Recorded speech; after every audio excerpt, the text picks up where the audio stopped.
बड़ी खबर आपको बता दें, मुंबई ड्रग्स मामले में एनसीबी की एसआई टीम ने अपनी चार्जशीट दाखिल कर दी। हालांकि इस चार्जशीट में आर्यन खान का नाम शामिल नहीं है। ये चार्जशीट एनसीबी की ओर से दाखिल की गई है। 6 पन्नों की चार्जशीट बताई गई है, जिसमें मुंबई ड्रग्स मामला, जिसमें आर्यन खान का नाम प्रमुख तौर पर सामने आया था। आर्यन खान के लिए बड़ी राहत मानी जा रही है, क्योंकि चार्जशीट में उनका नाम नहीं है। ये 6 पन्ने की चार्जशीट है। इस पूरे मामले में अब आर्यन खान के लिए ये बड़ी राहत। लंबे वक्त तक चला ये मामला, जिसमें कई बार आर्यन खान की पेशी हुई, लेकिन अब इस चार्जशीट में आर्यन खान का नाम नहीं है। एनसीबी ने आर्यन खान को क्लीन चिट दे दी।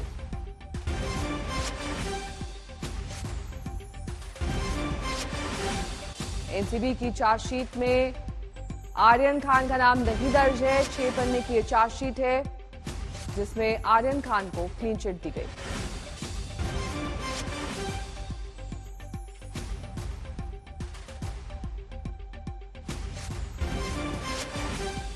तंसीम हैदर मेरे सहयोगी इस वक्त तमाम जानकारी के साथ जुड़ गए हैं। देखिए तंसीम, जब ये मामला आया, प्रमुख तौर पर आर्यन खान का नाम सामने आया था, लेकिन अब चार्जशीट में उनका नाम नहीं है।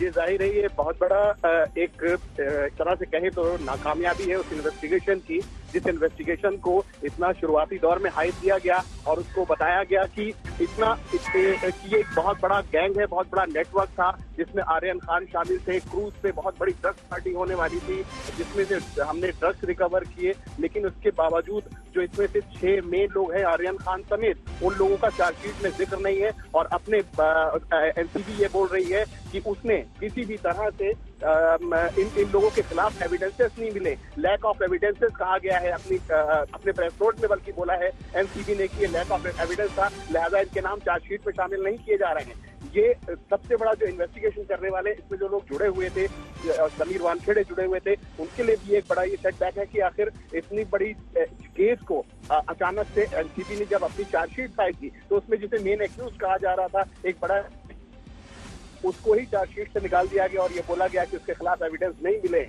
तो जाहिर है कि अब ये पूरा का पूरा केस, अब इसकी तस्वीर, दिशा दशा सब बदल गई है। अब इस केस में अच्छा, अब ये शुरू से जब इन्वेस्टिगेशन एसआईटी ने शुरू किया था, तब से जांच जब आगे बढ़ी, तब से पता चलने लगा था कि कहीं ना कहीं जब वानखेड़े के खिलाफ भी सवाल उठने लगे, तब ये लगा था कि कहीं ना कहीं कमियां रह गई हैं इस इन्वेस्टिगेशन में शुरुआती दौर में, और वो कमियां अब चार्जशीट में के शक्ल में सामने आई हैं, जिसमें कि उसके पास से कोई बरामदगी ना होना, उसके सिर्फ चैट के आधार पे एक शक की बिना पे एक सर्कमस्टेंशियल एविडेंस क्रिएट करना।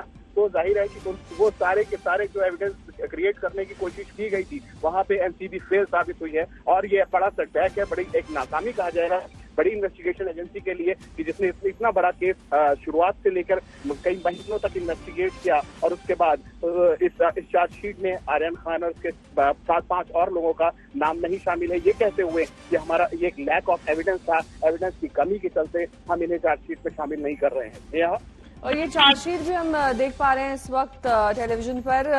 तंसीम, क्या अब आर्यन खान का नाम ना आना एक तरीके से उन्हें क्लीन चिट है? उनके साथ जो उनके दोस्त थे जिनका नाम सामने आया था, उन्हें भी क्या क्लीन चिट दी गई है? जी, जाहिर है इस मामले में आर्यन खान के अलावा 5 और लोगों को लैक ऑफ एविडेंस या एविडेंस की कमी के चलते इस चार्जशीट में उनके नाम शामिल नहीं किए गए हैं, ये साफ लिखा गया है। तो जाहिर है उनको ये एक तरह से क्लीन चिट ही कहा जाएगा, क्योंकि अगर वो एक्यूज थे, अगर उनके पास से बरामदगी थी, या उनके जरिए बरामदगी थी, या उनके चैट थे ड्रग्स पैडलर्स के साथ, या उनके दोस्तों के साथ, या पार्टी ऑर्गेनाइजर्स के साथ, तो वो चीज साबित करने के लिए कहीं ना कहीं चार्जशीट में उन्हें नाम देना पड़ता। लेकिन यहाँ पे एनसीबी ने अपने ही इन्वेस्टिगेशन को पलट के रख दिया और ये साबित कर दिया कि जो शुरुआत से इन्वेस्टिगेशन किया जा रहा था, वो उस इन्वेस्टिगेशन में बहुत सारे लूप होल्स थे, बहुत सारी कमियां थी, और बहुत से मेलाफाइड इंटेंशंस थे, जिसके चलते इन लोगों को इन्वेस्टिगेशन में शामिल किया गया, इनकी गिरफ्तारियां की गई, इन्हें जेल भेजा गया, और अब एनसीबी कह रही है कि हमारे पास इनके खिलाफ कोई भी सबूत मौजूद नहीं है।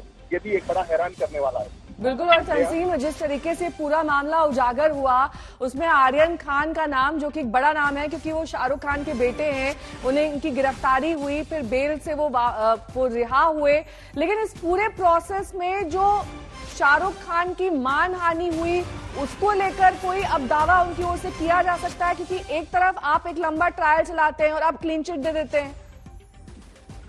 जी, जाहिर सी बात है कि इस शुरू से लेके अब तक जो सबसे ज्यादा हाईलाइटेड पोर्शन था इस केस का, जो एक पिन पॉइंट पर्सन जिसको कहा जा रहा था, वो आर्यन खान को ही कहा जा रहा था, इस वजह से कि आर्यन खान एक बड़े सुपरस्टार शाहरुख खान के बेटे हैं। तो जाहिर है कि शुरू से लेकर आखिर तक उन्होंने फेस किया, उनके ऊपर इल्जाम लगाए गए, उनके ऊपर संगीन इल्जाम लगाए गए, उनको जेल भेजा गया, कई दिनों तक उन्हें जेल में रखा गया। उसके बाद वो हाई कोर्ट गए। जाहिर है अगर ऐसे केसेस में चाहे जो पीड़ित है जिसको अरेस्ट किया गया, वो अगर अपना वो डिफेमेशन करना चाहता है या उस केस के खिलाफ अपनी कोई अपील करना चाहता है, तो वो बिल्कुल स्वतंत्र है, आजाद है, कर सकता है। और ये मुझे लगता है कि शाहरुख खान को अब ऐसा जरूर लग रहा होगा कि उनका जो बेटा है आर्यन खान, वो इस पूरे मामले में बेकसूर था, इसी वजह से उसको अब क्लीन चिट और उसके खिलाफ एविडेंस न होने की बात एनसीबी की तरफ से की जा रही है। तो जाहिर है अगर वो चाहें तो एजेंसी के खिलाफ भी डिफेमेशन सूट फाइल कर सकते हैं और ये कह सकते हैं कि उन्हें ह्यूमिलेट किया गया या उन्हें प्रताड़ित किया गया या उनके बेटे को बेवजह जेल में रखा गया। तंजीम, इसमें एक लाइन साफ लिखी हुई है इस पूरी चार्जशीट में कि आर्यन और मोहक के पास से कोई ड्रग्स या फिर नारकोटिक्स नहीं पाई गई है। ये एक लाइन साफ तौर पर लिखी गई। जी, जाहिर है ये शुरू से ही चीज सामने आ गई थी कि उनके पास से कोई रिकवरी नहीं है। रिकवरी होती तो केस मजबूत बनता इनके खिलाफ, रिकवरीज होती तो इनके खिलाफ चार्जशीट में जरूर एविडेंसेस और नाम इनके शामिल होते। रिकवरीज थी ही नहीं इनके पास से, ये लाख कोशिश की गई लेकिन इनके पास से रिकवरी नहीं दिखाई गई। हाई कोर्ट में भी इससे सवाल उठाए थे कि रिकवरीज नहीं है, जो सेशन कोर्ट है उसमें भी सवाल उठाए गए थे बचाव पक्ष की तरफ से कि रिकवरीज नहीं है आर्यन खान के पास से।